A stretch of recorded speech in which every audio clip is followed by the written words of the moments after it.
Apakah benar hari Jumat tanggal 15 Ramadan, esok hari, pas pertengahan Ramadan tahun 1441 Hijrah, akan ada asteroid yang menabrak bumi?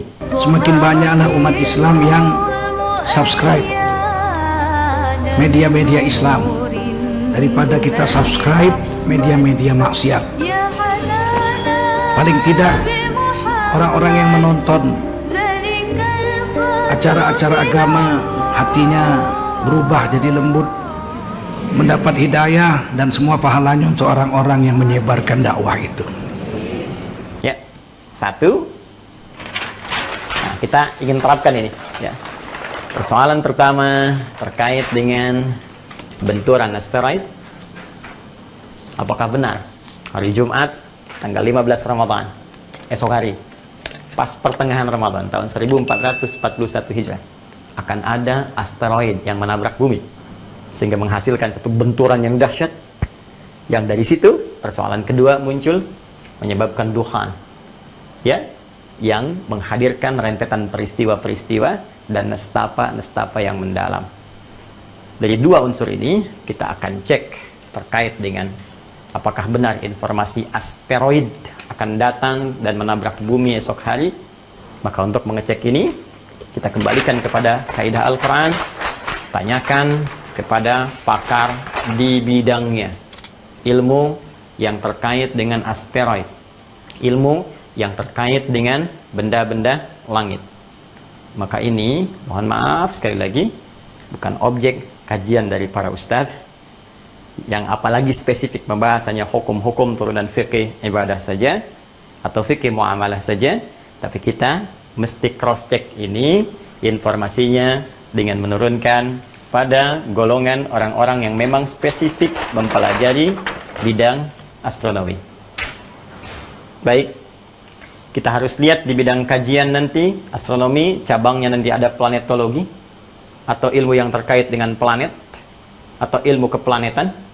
Ya, objek bahasan dari sini diantaranya asteroid, ya, atau disebut dengan planetoid atau planet minor, ya istilahnya. Lembaganya kita cek, karena bukan Ustadz Adi Hidayat, bukan UAH yang berwenang di sini. Ya, kita harus cek memang yang pakar, astronom-astronom yang mengkaji persoalan ini. Maka kita punya lembaga otoritatif, LAPAN misalnya, ya, Lembaga Penerbangan dan Antariksa Nasional. Ya, ada Observatorium Bosca di Bandung, ya. Ada NASA di Amerika dengan bidang khususnya misalnya Xenios, ya.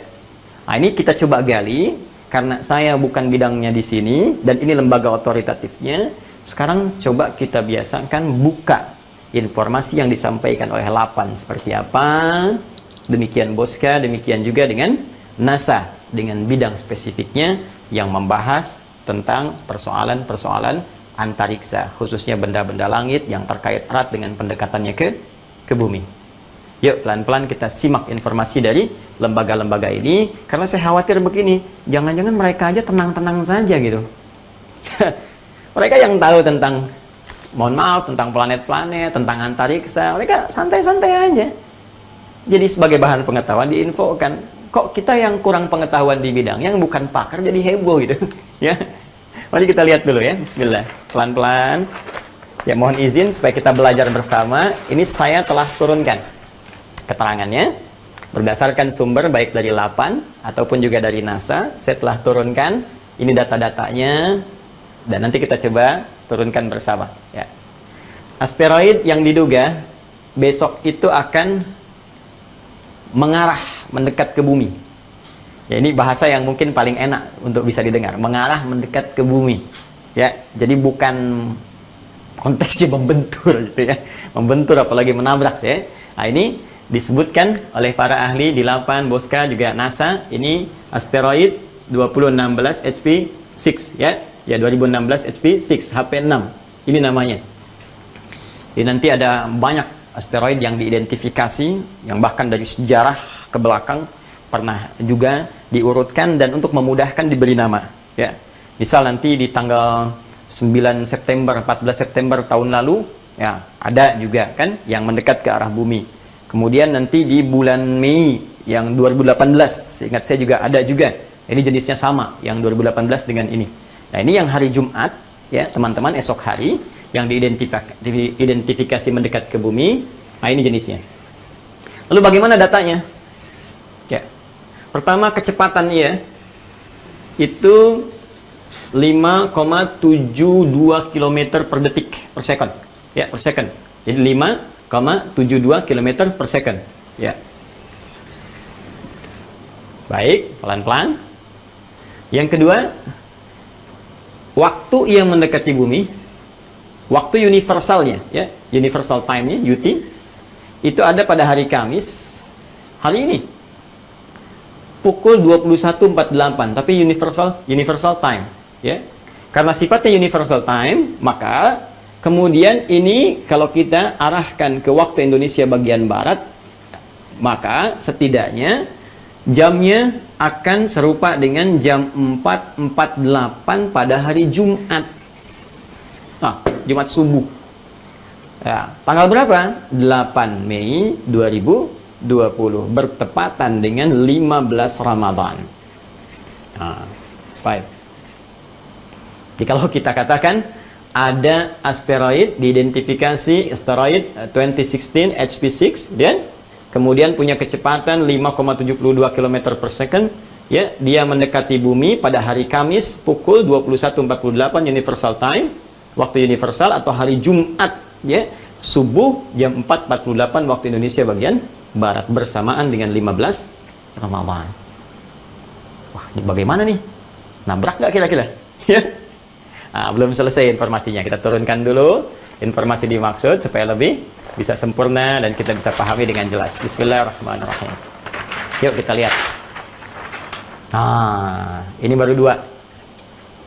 3. Jaraknya, walau kecepatannya 5,72 km per second, tapi jaraknya dari bumi 1,66 juta kilometer. Bayang nggak? Silakan ukur. Paling gampang gini, ngukurnya 4,3 kali jarak bumi ke bulan. Jadi Anda bayangkan nggak? Bulan saja yang berotasi ke bumi tuh. Muter. Tandai nanti pasang surut, ya, gelombang yang ada di laut, pasang. Bisa kelihatan putar. Menentukan nanti dalam bulan Hijriah apakah 29 hari, 29,5 dibulatkan ke 30 atau ditarik ke 29. Itu kan berdasarkan nanti bulan, ya, Hijriah, Qamariyah namanya. Baik, Anda bisa bayangkan bulan saja yang berputar, nggak pernah kita khawatirkan nabrak bumi.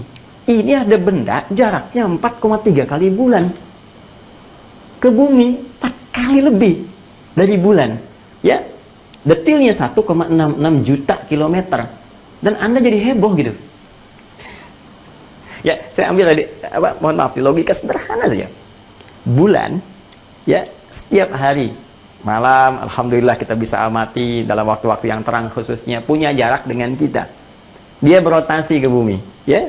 Alhamdulillah nggak pernah nabrak bumi, dan kita nggak pernah khawatir. Ada benda sekarang 4 kali jaraknya lebih jauh dibandingkan jarak bulan ke bumi, 4 kali lebih jauh, ya. Dan Anda khawatir benda itu nabrak bumi. Kenapa nggak Anda khawatirkan bulan? Yes. Baik, ini data yang disampaikan oleh NASA, dari LAPAN, dari Boska, dan sejenisnya. Baik, yang paling menarik begini. Ini asteroid, ya, 2016 HP6 ini, 2016 HP6, ini pernah juga mendekati bumi, teman-teman. Yang tadi saya sebutkan, 13 Mei ini, bulan Mei, 13 Mei 2018, tepat teman-teman 2 tahun yang lalu. Jadi sekarang sebetulnya fase dia yang kedua, ya, mau masuk ke kita itu mendekati ke arah bumi, fase yang kedua, 2 tahun setelah periode 13 Mei, ya, 2018, sekarang tepat 8 Mei 2020 mau mendekat. Cuma yang paling menarik, waktu 13 Mei itu jaraknya 831.000. 831.000, tepatnya 672 km. Saya mau tanya pada Anda, kenapa yang waktu Mei 800.000 sekian Anda tidak khawatir? Sekarang ketika jaraknya makin jauh, 1.000.000 sekian, kenapa pada heboh mau kiamat? Baik, disinilah pentingnya kita mengamalkan isi Al-Quran secara benar. Baik, ya? Ini poinnya. Dan yang paling menarik, data dari LAPAN mengatakan ini sulit untuk diamati, tidak dapat diamati. Ya, magnitudonya, besarnya, jaraknya, segala rupanya, sulit diamati. Dia tahunya udah lewat saja. Nah, ini keterangan 8, bukan keterangan di Hidayat. Ini keterangan 8, Boska. Kemudian juga dari NASA. Bahkan, nah ini nih. Tidak berbahaya. Ya, zero potential hazard. 0. Potensial bahayanya 0. Artinya apa? Jadi dari lembaga yang otoritatif, baik NASA, kan? Kemudian juga ada LAPAN, ada WOSCA, dan tentunya juga di Eropa punya, negara-negara lain juga punya. Yang paling menarik, mereka tidak pernah menyimpulkan bahwa benda itu, asteroid 2016, HV6 itu, akan membentur dengan bumi. Ini analisis lembaga otoritatif. Karena itu saya tidak melihat satu gejolak di media misalnya, ya baik sifatnya online ataupun yang lain, yang berisi media-media yang otoritatif untuk mengabarkan berita. Saya tidak melihat di Amerika ada heboh misalnya, di Eropa ada heboh, atau tetangga-tetangga kita ada heboh. Kan orang Islam itu bukan di Indonesia saja, di Arab banyak orang Islam. Saya sebelum membahas ini, saya coba klik dengan bahasa Arab, ya, ad-dukhan, ya, saya katakan ad-dukhan fi muntasaf Ramadan, ya, dukhan di pertengahan Ramadan, ya, tahun 2020 Masehinya 1441 Hijriahnya. Nggak ada berita, yang keluar malah hukum rokok. Bagaimana hukum rokok? Dukhan kan dalam bahasa Arab juga asap rokok, ya. Di tadkhin tuh merokok, dukhan tuh rokok. Maka yang keluar malah hukum rokok. Jadi Anda bayangkan gitu, yang orang Arab santai-santai aja. Ya, yang di Eropa santai-santai, di Amerika sampai. Kenapa di Indonesia jadi pada sibuk? Nah, ini saya ingin kembalikan kepada aspek ilmiahnya dulu. Jadi kalau ada kekhawatiran bahwa rangkaian akan ada tabrakan, akan ada ini, akan ada itu, saya kira itu satu reaksi yang berlebihan, ya, dan menurut saya hal demikian ada baiknya untuk kita koreksi kembali, sehingga dengan itu lebih menjadikan kita umat yang berilmiah, umat yang berilmu, dan ilmunya disandarkan pada keterangan Al-Quran dan Sunnah Rasulullah SAW. Ini bagian yang pertama. Jadi kita mendudukan sesuatu sesuai dengan akurasi informasinya. Di sini pun saya mengatakan saya bukan pakar di bidang astronomi, karena itu saya merujuk keterangan para astronom dari lembaga-lembaga yang terpercaya atau otoritatif. Nah, tinggal persoalan yang kedua. Kita lihat, kembalikan ke awal, mohon maaf, bismillah. Ini saya pakai flip chart ya, untuk hari ini supaya memudahkan dibolak-baliknya. Dukhan. Ya. Allahu Akbar. Teman-teman, apa itu dukhan? Apa kaitannya dengan 15 Ramadan? Ya kan? Kemudian, apa dampak-dampaknya? Dan lebih penting, dari mana sumbernya? Itu yang paling utama. Nah, maka dalam konteks ini, saya ingin coba batasi dulu. Dukhan memang benar dimasukkan pada satu di antara 10 tanda-tanda yang sangat spesifik tentang akan mendekatnya atau terjadinya kiamat. Bahkan jelas turun surahnya langsung, Allah berikan keterangan surah Ad-Dukhan. Ya, fartaqib yauma ta'tis sama'u bidukhanim mubin. Ya, berhati-hati, semakin mendekat nih. Ya, khususnya nanti pada saat langit mulai mendatangkan satu asap, dukhan, asap yang nyata. Ya, dan banyak tafsiran di situ. Ya, bahkan Imam Al-Qurtubi memberikan 3 tafsiran utama. Ya, beliau mengutip keterangan para sahabat, ada yang mengatakan ini dukhan pertanda kiamat akan tiba. Ada tafsiran-tafsiran lain, ada tafsiran-tafsiran berbeda, tapi umumnya kebanyakan sepakat itu adalah asap tanda kiamat, yang asap ini bukan asap yang dihasilkan dari satu fenomena-fenomena di bumi. Ya, tapi memang spesifik turun dari langit. Makanya kalimat Qur'annya, ya, yauma ta'tis sama'u bidukhanim mubin. Pada hari saat langit mendatangkan asap yang menutupi wilayah-wilayah bumi sehingga gelap, padat, sesak dan seterusnya, dan berlangsung dalam periode yang cukup lama. Tapi saya tidak akan masuk ke situ dulu. Apakah benar ada keterangan yang menyebutkan dukhan ini akan muncul di 15 Ramadan? Ini poinnya. Nah, sejauh ini informasi-informasi yang menyampaikan tentang kejadian 15 Ramadan itu bisa dilacak di satu kitab. Saya sudah cari kitabnya, saya sudah keluarkan langsung kepada intinya supaya mudah untuk bisa kita pahami. Kitabnya namanya Kitabul Fitan. Ini langsung saya print outkan dan langsung keisinya ke dalam supaya saya bisa perkenalkan dengan lebih baik. Ini ya, Kitabul Fitan. karya Syekh Al-Hafidh Abu Abdullah Nu'aim bin Hammad Al-Marwazi. Ya, jadi Syekh Al-Hafidh Abu Abdullah Nu'aim bin Hammad Al-Marwazi. Ini saya sudah keluarkan dengan tahqiqnya langsung. Ya, dari manuskripnya juga diambil di Britania di Inggris, ya. Kemudian oleh muhakkik ini yang akan mengeditorialnya, ya, yang akan menganalisis naskahnya, diturunkan kembali sampai kemudian dicek validitasnya dan kaitan-kaitan dengan keaslian naskahnya, sampai juga penulisnya, biografinya dan sebagainya. Secara singkat, pembahasan tentang tadi itu ada di halaman 228. Ini.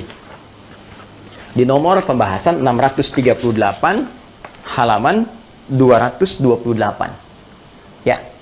Di sini beliau menyampaikan informasi, kalau saya bacakan misalnya, baik.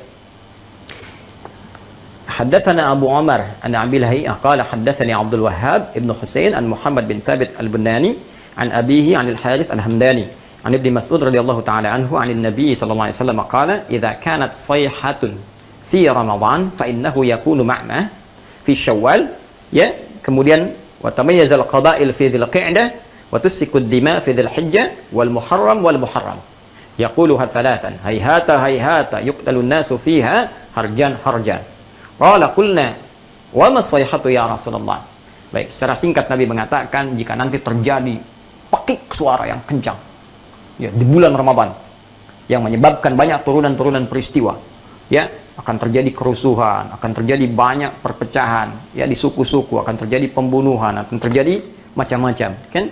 Maka bertanya para sahabat, pekik suara apa itu ya Rasulullah? Ya, apa yang terjadi? Qala hadhihi fin nisfi min Ramadan lailata jumu'atin. Ini terjadinya suara ini di bulan Ramadan, di malam Jumat pertengahan Ramadan. Fin nisfi Ramadan, pertengahan Ramadan, di malam Jumat. Baik, fatakunu huddatan, ya, tuqidun na'im, ya, wa tuqidul qa'im. Maka ini akan menyebabkan orang tidur bisa bangun, orang berdiri bisa duduk, saking kagetnya. Ya, secara singkat saya ambil keterangan, secara singkatnya panjang sekali sampai ujungnya, sampai solusinya kalau itu tiba bagaimana, ya. Secara singkat disampaikan tanggal 15 Ramadan atau pertengahan Ramadan, kemudian waktunya malam Jumat, akan terjadi pekik suara yang sangat kencang menyebabkan orang semua histeris, kaget, yang berdiri duduk, yang tidur bangun dan seterusnya, sampai dimintakan kalau fajarnya kemudian tiba langsung kunci pintunya, tutup celak-celaknya, berlindung di balik selimut, kemudian tutup telinga dan baca sebuah kalimat yang diajarkan Nabi sallallahu alaihi wasallam. Apa kalimatnya? Di sini subhanal quddus rabbunal quddus, ya. Jadi dua kali disebutkan subhanal quddus rabbunal quddus. Ini referensi yang digunakan, yang kemudian dikait-kaitkan dengan persoalan dukhan. Jadi ada yang membawa konteks dukhan ini ke dalam pekik suara, disambungkan dengan asteroid tadi. Jadi kalau kita ingin lihat runtutannya, jadi skemanya, ya, skema racikan pemikirannya, formulasinya begini. Diprediksi ada asteroid. Asteroid ini akan membentur bumi sehingga menimbulkan pekik suara yang sangat kencang. Dari sini muncul asap disebut dengan dukhan. Ya kan? Itu terjadi untuk bisa melegitimasi ini, dicarilah dalil. Mana dalilnya? Pertengahan Ramadan, pas bersamaan harinya Jumat lagi. Disebutkannya pertengahan Ramadan. Referensi dari mana? Dari sini. Di formulasi pemikiran inilah yang menjadikan isu berkembang. Orang tidak melacak lagi apa kualitas informasi yang disampaikan ini. Validasinya apa? Karena ini disebutkan riwayat, apalagi hadis, maka kepakarannya pun bukan astronom. Ya, jadi jangan kebalik. Jangan astronom bicara hadis, jangan orang-orang hadis yang nggak tahu astronomi bicara astronomi. Mesti ada sinergi di sini. Nah, ini penting saya sampaikan kalimat saya ini secara umum, secara global. Karena kita ini kadang-kadang gini, kalau bicara kesehatan, kita semua ikut ke dokter. Dengar nasihat dokter. Ya, tentang ekonomi kita ikut masalah ekonom. Ya, apa pandangan ekonom begini, kita ikuti. Tapi kalau sudah bincang agama, kayaknya semua jadi pakar gitu.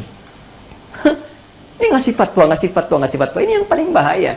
Padahal urusan agama itu yang paling kompleks, lebih daripada eksak itu. Ya, ini kompleks sifatnya dan bukan hanya membahas persoalan fisik, tapi metafisik. Bahkan dimensinya bisa lepas daripada dimensi dunia, lebih jauh lagi. Karena itu kita kembalikan analisis ini kepada pakarnya di bidang hadis, yaitu ahli hadis yang bisa menilai riwayat ini. Yuk kita lihat komentar para ahli hadis. Sebetulnya kalau teman-teman punya kitab ini, itu sebelum masuk ke muqaddimah. Begitu dibuka, ini yang tampil pertama di depan. Ya, makanya saya coba printkan supaya bisa ketahuan, ya. Ini kopinya. Kemudian setelah itu nanti ada tampilan jilid yang pertama, Al-Mujallad Al-Awwal. Ini saya buka. Nah, ini. Kitabul Fitan Al-Mujallad Al-Awwal. Ya. Setelah itu, sebelum masuk ke muqaddimah, muncul komentar dulu para ahli hadis, dimunculkan di sini oleh pentahqiqnya mengenai kualitas hadis-hadis yang ditampilkan di buku ini keseluruhan. Bagaimana kualitasnya? Sehingga ini menjadi pesan yang kuat untuk kita. Bagaimana menilai ya keterangan informasi yang sampai di buku ini supaya kita tahu, jangan salah baca nantinya. Anda baca hadis-hadis palsu, al-mawdu'at misalnya kan, lalu disimpulkan hadis Nabi ini, padahal buku itu dituliskan untuk memberi info kepada kita. Ini hati-hati, ini ada hadis palsu. Ya, jelas sampai di sini. Jadi bukan berarti hadis palsunya harus dimunculkan, tapi untuk diketahui ini hadis palsu. Karena itu, dalam konteks kitab ini pun qalu fil muallif wal muallaf. Komentar ya tentang para pakar khususnya ahli hadis fil muallif mengenai pengarang buku ini. Ya, tadi Syekh Abu Abdullah Nu'aim Muhammad Al-Marwazi.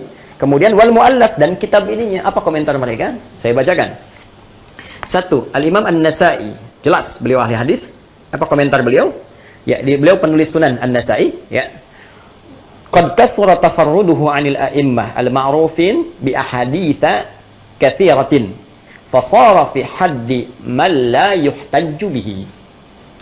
Beliau ini, ya, Abu Abdullah Nu'aim bin Muhammad ini Al-Marwazi, kata Imam An-Nasa'i, qad kathura tafarruduhu 'anil a'immah al-ma'rufin. Ini sering banyak beda dengan para imam-imam ahli hadis yang populer, yang otoritatif. Ini saling menyelisihi, ya, saling menyelisih riwayat. Dan kaidah dalam ilmu hadis jelas mengatakan kalau ada satu riwayat menyelisihi yang lain yang lebih thiqah, lebih populer, lebih kredibel, lebih diketahui, apalagi tidak jelas misalnya, maka yang ini yang menyelisihi ditinggalkan. Ya, karena itu bi ahaditsa katsiratin, banyak riwayat-riwayat hadis-hadis yang diriwayatkan oleh beliau ini menyelisihi imam-imam yang lain yang lebih otoritatif, fasara fi haddi man la yuhtajju bihi, maka jadilah beliau ini ya dalam konteks hadis-hadisnya tidak bisa dijadikan hujjah. Nah, Imam An-Nasai imam, dia cuma ustad.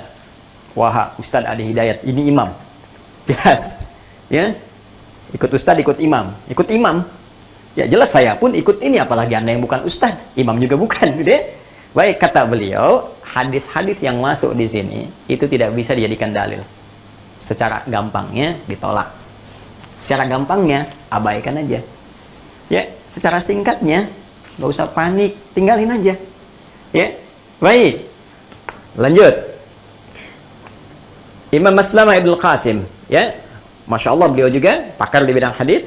Walahu ahaditsu munkarah, ya, walahu ahaditsu munkaratun fil malahim infarada biha.